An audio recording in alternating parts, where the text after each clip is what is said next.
Estamos de volta para mais uma lição da Escola Dominical, classe dos adultos. A paz do Senhor Jesus seja com a sua vida. A nossa aula de hoje é esta aqui.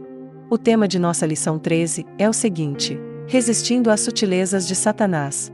Muito bem, agora vamos para o nosso texto áureo. Sujeitai-vos, pois, a Deus, resisti ao diabo, e ele fugirá de vós. Carta de Tiago, capítulo 4, versículo 7. Verdade prática. A submissão a Deus é a forma mais poderosa de resistir ao diabo. Leitura bíblica em classe. A nossa leitura bíblica está na Carta de Tiago, capítulo 4, do versículo 4 ao 10. Muito bem, eu passo a ler. Adúlteros e adúlteras, não sabeis vós que a amizade do mundo é inimizade contra Deus? Portanto, qualquer que quiser ser amigo do mundo, constitui-se inimigo de Deus. Ou cuidais vós que em vão diz a Escritura, o Espírito que em nós habita tem ciúmes? Antes, dá maior graça. Portanto, diz, Deus resiste aos soberbos, dá porém, graça aos humildes. Sujeitai-vos, pois, a Deus, resisti ao diabo, e ele fugirá de vós. Chegai-vos a Deus, e ele se chegará a vós. Limpai as mãos, pecadores, e vós de duplo ânimo, purificai o coração. Senti as vossas misérias e lamentai, e chorai, converta-se o vosso riso em pranto, e o vosso gozo em tristeza. Humilhai-vos perante o Senhor, e ele vos exaltará. Introdução. Nesta lição veremos como a igreja pode resistir às sutilezas de Satanás. Para isso, veremos que a igreja só será vitoriosa na guerra contra o adversário se centralizar a vida de seus membros no Cristo ressuscitado. Da mesma forma, é imprescindível que tenha as Escrituras como fundamento de sua fé e prática, e buscar uma vida cheia do Espírito. Por último, é mostrado que nenhum cristão sairá vitorioso nessa guerra, se não possuir forte compromisso com a igreja local. Vamos para o ponto 1. Comprometimento com uma vida centrada em Cristo. Subponto 1. Cristo, o Salvador. Escrevendo à igreja de Corinto, o apóstolo Paulo disse: Porque nada me propus saber entre vós, senão a Jesus Cristo. 1 Coríntios, capítulo 2, versículo 2. Cristo era o centro da mensagem de Paulo. Da mesma forma, Pedro disse: E em nenhum outro há salvação. Atos capítulo 4, versículo 12. Cristo também era o centro da mensagem do apóstolo Pedro. Cristo era o centro da mensagem apostólica, e de todos os cristãos. Está escrito em Atos, capítulo 8, versículo 5, o seguinte: E descendo Filipe à cidade de Samaria, lhes pregava a Cristo. As Escrituras são bem claras, não há outro Salvador fora de Jesus Cristo. Não há exceções. Quando um cristão, ou igreja esfria, ou se afasta da fé, Cristo é logo tirado do centro. Outras formas de culto, filosofias e ideologias passam a ganhar espaço quando Cristo deixa de ser o centro da vida. Subponto 2. Cristo, o Senhor. Se por um lado a igreja não deve esquecer-se de proclamar Cristo como o único Salvador, por outro, jamais deve esquecer-se de que Ele é o único Senhor, conforme está registrado em Atos, capítulo 2, versículo 36. Quem recebe a Cristo como Salvador, deve andar na fé tendo Ele como Senhor.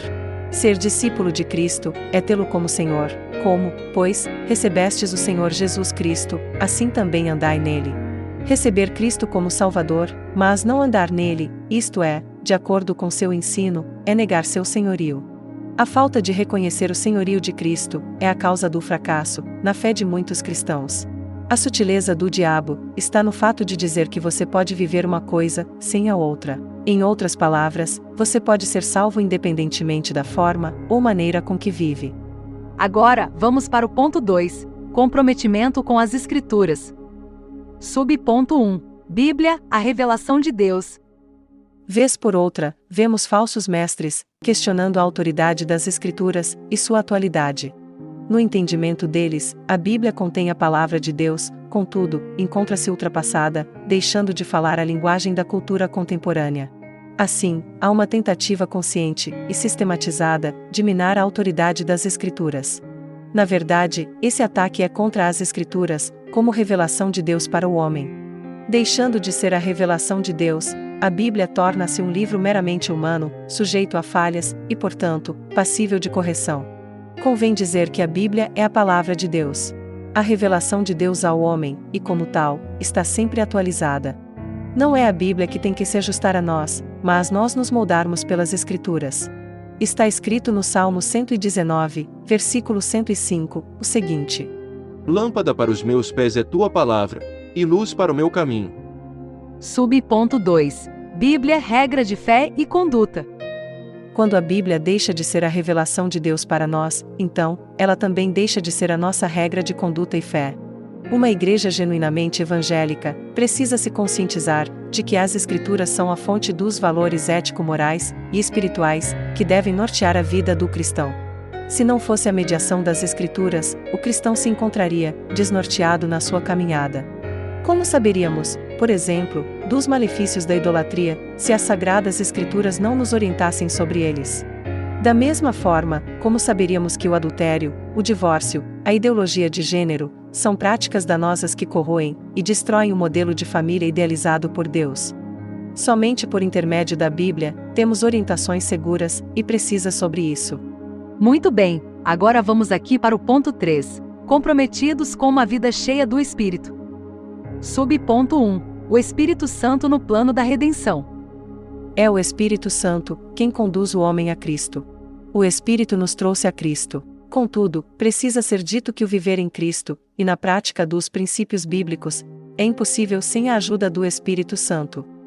O apóstolo Paulo deixou essa lição bem clara, quando escreveu os capítulos 6, 7 e 8 da sua carta aos Romanos. Ali, ele mostra que é possível ter a consciência do pecado, lutar contra ele, e assim mesmo, continuar subjugado. De acordo com o apóstolo, foi por meio da lei do Espírito de vida que o cristão pôde vencer a lei do pecado e da morte. As Escrituras exortam o cristão a andar no Espírito como única garantia de não satisfazer os desejos carnais. Sem o Espírito Santo, é impossível vencer as sutilezas do diabo. Sub-ponto 2. A vida cheia do Espírito. Há uma obra do Espírito, no interior do cristão, que o santifica para Deus. Podemos dizer que essa é uma obra consagradora do Espírito. Fomos purificados do pecado, pelo sangue de Cristo, e temos o Espírito Santo presente em nós, que nos permite viver uma vida santa, em um mundo de impurezas. Essa capacitação para a santidade permite ao cristão viver uma vida cheia do Espírito, diante de um mundo hostil. Contudo, há também uma obra capacitadora do Espírito Santo. Essa capacitação diz respeito à habilitação do crente para ser uma testemunha eficaz de Cristo no mundo, bem como viver vitorioso no Espírito. Vamos para o ponto 4. Comprometimento com a igreja local. Subponto 1. A igreja como o corpo de Cristo.